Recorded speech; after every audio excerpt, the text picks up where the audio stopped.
Hello everyone. अभी हम आज यहाँ पे करने जा रहे हैं H P P G T का जो हम आज पेपर हुआ है उस पेपर को डिस्कस कर रहे हैं। ठीक है, उसका B Ed portion first paper हमने ऑलरेडी डिस्कस कर लिया है। वो आपको जो है वो मिल जाएगा मतलब यूट्यूब पर ही। एंड सेकेंड पेपर का जो हम बी एड पोर्शन, आपको पता है कि बी एड की प्रेपरेशन, बी एड पोर्शन की प्रेपरेशन हम करवा रहे हैं, डिटेल्ड कंसेप्ट भी and plus M C Qs भी। ठीक है, तो जो भी चैनल पे नए हैं पहले तो वो चैनल को सब्सक्राइब कर लेंगे। और साथ में जो है वो हमने पार्ट 1 जो है वो डिस्कस किया है इसका। फर्स्ट के 10 क्वेश्चन डिस्कस किए। ठीक है, उस टाइम मुझे जो थे वो 10 ही क्वेश्चन मिले थे, बट अभी जो है वो मुझे नेक्स्ट पूरा ही मतलब 20 क्वेश्चन जो है वो किसी से मिल गए हैं। सो थैंक यू उनका जिन्होंने मुझे जो है ये पीडीएफ सेंड किया है। तो अभी मैं जो है वो आगे के 10 क्वेश्चन जो है 11 टू 20 जो है वो डिस्कस करने जा रहा हूँ, तो इससे आपको काफ़ी हेल्प मिलेगी। और मतलब ज़्यादातर जो है वो मेरा ये ट्राई रहा है कि मतलब आंसर जो है वो आपके लिए सही ही लाए जाएं। ठीक है, और ऑलमोस्ट ये सही भी हैं। और एक दो क्वेश्चन का थोड़ा होगा कुछ, तो वो आप मतलब अगर आपको भी कुछ ऐसे लगेगा कि हाँ ऐसा नहीं ऐसा होगा तो आप कमेंट में बता सकते हैं। ठीक है, बाकी जो है वो ऑलमोस्ट जो है वो आपका सही है आंसर की। और साथ में मैं आपको ये भी बताऊंगा कि क्वेश्चन जो थे वो कहाँ से आए थे। देखो लेवल जो है वो कितना हाई है। अब वो वाले सिंपल वाले क्वेश्चन नहीं चलेंगे कि जर्नल से जो है वो ये चीज़ किसने दी है, ये सिंपल वाले जो हमारे टैट वगैरह में भी आते हैं डायरेक्ट क्वेश्चन, तो वो नहीं आ रहे हैं, आपको ये पता चल गया होगा। ठीक है, अब यहाँ बी एड पोर्शन की ही बात करें तो मैंने जो पहले 10 क्वेश्चन डिस्कस किए उसमें भी 5 क्वेश्चन, 5 या 6 क्वेश्चन देखो वो नेट के क्वेश्चन, यूजीसी नेट एजुकेशन के क्वेश्चन जो वहाँ से डायरेक्ट पेपर से जो थे वो डिफरेंट डिफरेंट ईयर्स के उठाए हुए थे। ठीक है, जो कि मैंने उसमें डिस्कस किया हुआ है, आप प्लेलिस्ट में देख सकते हैं।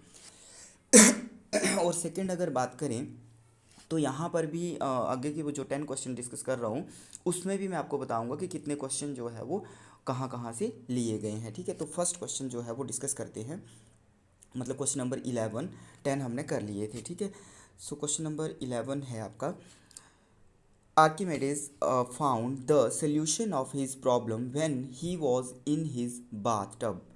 This will come under which step of process of creativity? Archimedes को अपनी समस्या का समाधान तब मिला जब वह अपने बाथटब में थे।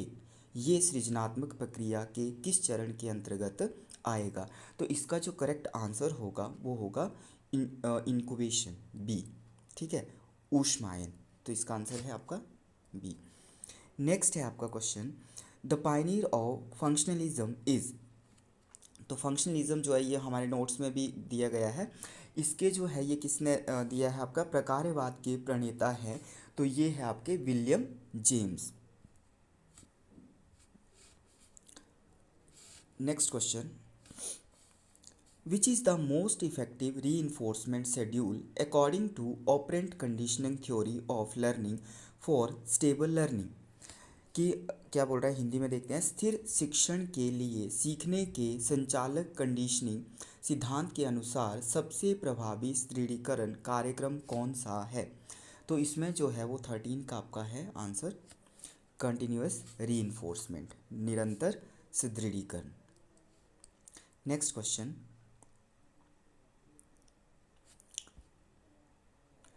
in Hull's reinforcement theory, which of the following was postulated as intervening variable? हल के पुनर्वलन सिद्धांत में निम्नलिखित में से किसे हस्तक्षेपकर्ता चर के रूप में प्रतिपादित किया गया है? तो 14 का जो है वो आपका रहेगा डी, एक्सीटेशन। ठीक है, एक्सीटेशन पोटेंशियल मतलब उत्तेजक क्षमता, D. Next question, the Rorschach ink blot test consist of.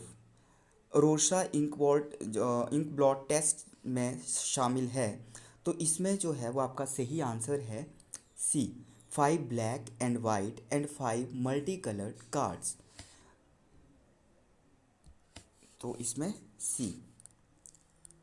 यही क्वेश्चन जो है वो मैं दोबारा आपको विद इन 1-2 डेज जो है वो विद कंप्लीट एक्सप्लेनेशन, और क्योंकि एक्सप्लेनेशन हम करेंगे उसी में से हमारे नेक्स्ट के क्वेश्चन बनेंगे। ठीक है, तो इस तरह के क्वेश्चन हो सकता है कि इन्हीं में से जो ऑप्शन आ रहे हैं मतलब उसी को घुमा के कोई क्वेश्चन जो है वो हमारे वाले अगले वाले पेपर में आ जाए। ठीक है, तो यहाँ पर आपका सी होगा। नेक्स्ट है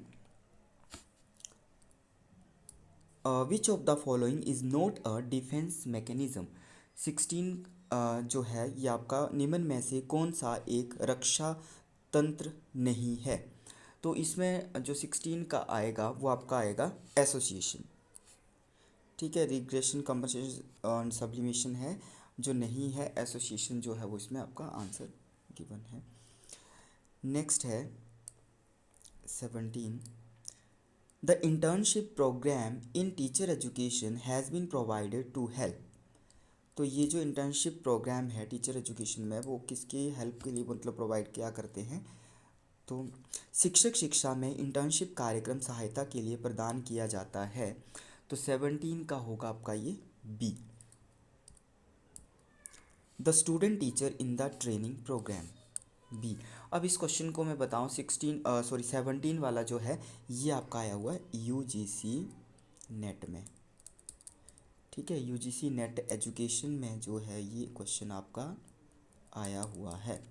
तो देख लो कहाँ कहाँ से क्वेश्चन जो है वो आ रहे हैं।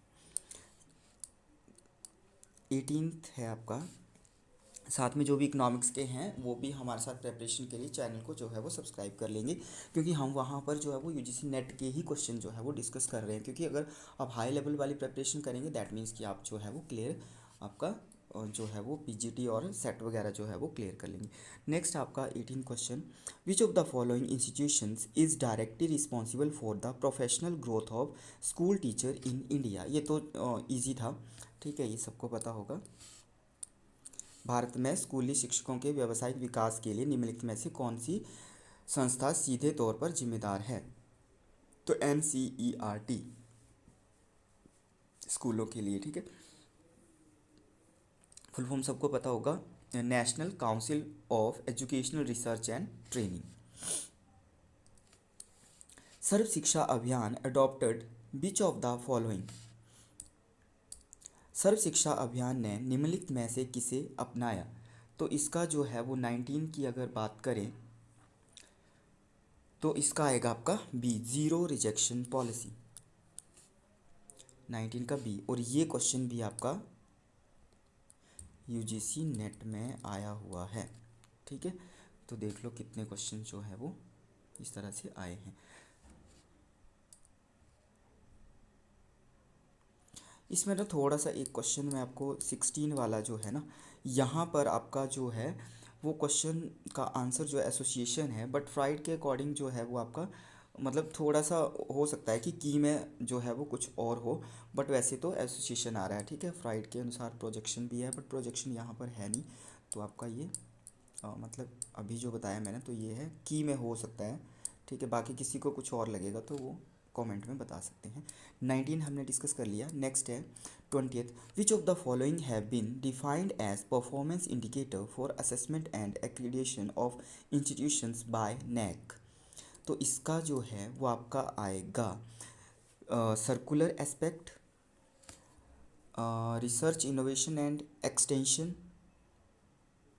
बी।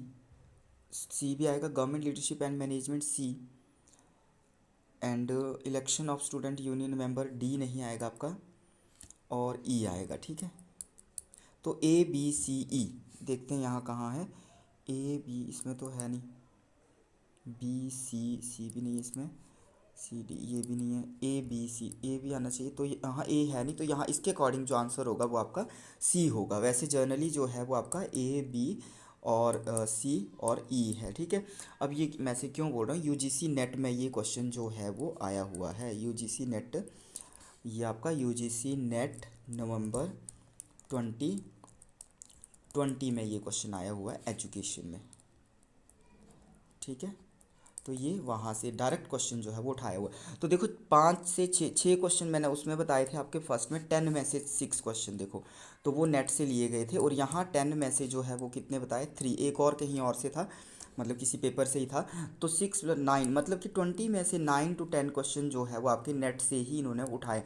तो मतलब आप समझ सकते हैं कि लेवल जो है वो यहाँ पर इन्होंने कितना थोड़ा हाई रखा हुआ है, ठीक है।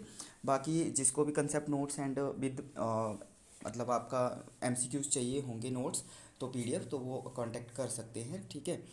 साथ में अभी हमें थोड़ा सा पेपर का पैटर्न पता चल गया है। अब मैं ट्राई करूँगा कि आपके लिए इसी लेवल के जो है वो क्वेश्चंस जो है वो थोड़ा लेके आऊँ, क्योंकि अभी इस तरह के क्वेश्चंस का हमें क्लियर हो गया कि लेवल जो है वो हाई है। जिसको भी कुछ पूछना होगा वो कांटेक्ट कर सकते हैं पीडीएफ के बारे में। 8219726090। क्लियर। बाकी दोनों पोर्शन जो है वो हमने डिस्कस कर लिए। जो भी चैनल पे नए हैं वो चैनल को सब्सक्राइब कर लेंगे। Thank you.